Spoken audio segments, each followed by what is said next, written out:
Miss France 2023, une candidate championne monde dans une surprenante discipline. Il ne reste que peu de temps avant de découvrir le coup d'envoi de la cérémonie Miss France 2023. C'est en effet ce samedi 17 décembre 2022 qu'elle sera retransmise en direct sur TF1 de la salle de spectacle M.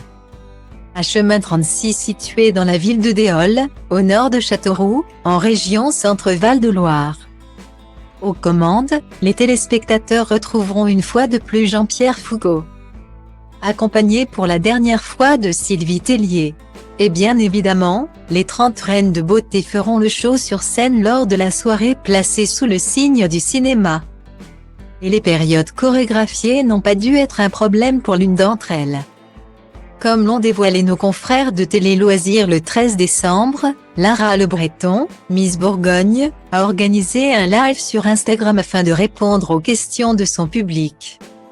C'était aussi l'occasion de faire des révélations, dont une qui n'a probablement pas manqué d'étonner. On savait que l'infirmière intérimaire de 23 ans soutenait les causes médicales.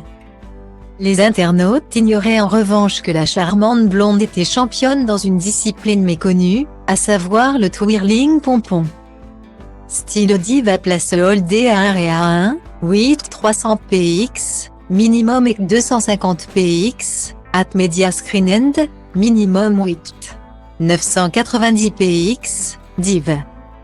À place holdé à 1 et à 1, 8 620 px, minimum et 350 px, style.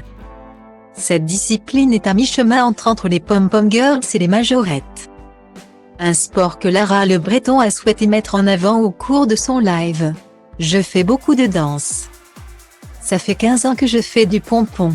On est une équipe de 50 filles et on représente un thème en particulier autour d'une chorégraphie.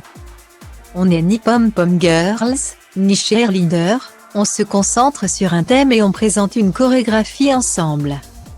Ça demande beaucoup de cardio, beaucoup de précision dans les mouvements parce qu'il ne faut pas qu'une seule fille se trompe.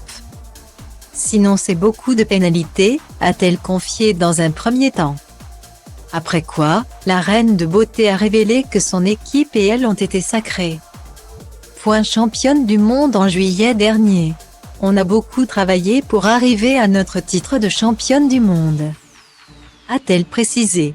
C'est avec le groupe Givry Starlet Club, composé de 46 autres personnes âgées entre 13 et 25 ans, qu'elle a pu soulever le trophée le 30 juillet dernier, à Eindhoven, aux Pays-Bas. Elle se disputait ce titre face aux États-Unis et l'ont emporté après avoir travaillé sur leur chorégraphie, sur le thème de l'esclavagisme, durant pas moins de 3 ans. Ce n'est pas la première fois que le Givry Starlet Club se fait remarquer.